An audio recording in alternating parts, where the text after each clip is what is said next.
ఆయుధాలు పక్కన పెడదాం, శాంతి చర్చలకు సిద్ధమని మావోయిస్టులు సంచలన ప్రకటన చేశారు.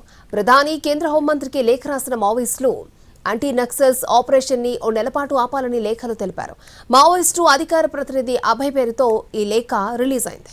ఆపరేషన్ కగార్ పేరుతో దండకారణ్యంలో కాల్పులు హోరెత్తుతున్న టైంలో మావోయిస్టుల తాత్కాలిక కాల్పుల విరమణ ప్రతిపాదన లేఖ సంచలనం సృష్టిస్తోంది.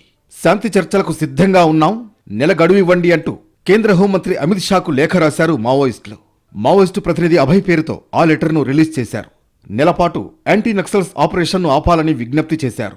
మారిన ప్రపంచ దేశ పరిస్థితుల దృష్ట్యా ఈ నిర్ణయం తీసుకున్నట్లు ప్రకటించారు. మా పార్టీ ప్రధాన కార్యదర్శి చొరవతో శాంతి చర్చలకు సిద్ధంగా ఉన్నామని లేఖలో తెలిపారు.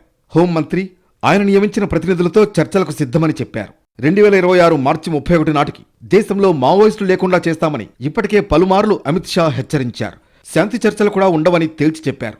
ఆయుధాలు వీడి లొంగిపోవాలని పలుమార్లు అమిత్ షా సూచించారు. మరోవైపు ఆపరేషన్ కగార్ కూడా క్లైమాక్స్కు చేరింది. ఇప్పటికే టాప్ క్యాడర్ అంతా ఒక్కొక్కరుగా చనిపోయారు. నంబాల కేశవరావు, గాజర్ల రవి ఇలా అగ్రనేతలు వరుస ఎన్కౌంటర్లలో ప్రాణాలు కోల్పోయారు. మావోయిస్టులకు పట్టున్న కర్రెగుట్టలను సైతం బలగాలు స్వాధీనం చేసుకున్నాయి. ఈ ఏడాది ఆరంభం నుంచి మొత్తం 320 రోజుల్లో 97 ఎన్కౌంటర్లు జరిగాయి. ఈ ఎన్కౌంటర్లలో 194 మంది నక్సల్స్ మృతి చెందారు.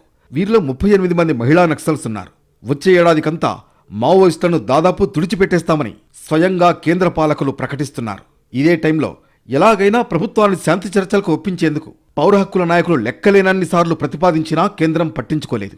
ఇలాంటి పరిస్థితుల్లో మావోయిస్టుల శాంతి చర్చల ప్రస్తావన, తాత్కాలిక కాల్పుల విరమణ ప్రకటనపై కేంద్రం ఎలా స్పందిస్తుందన్నది ఆసక్తికరంగా మారింది.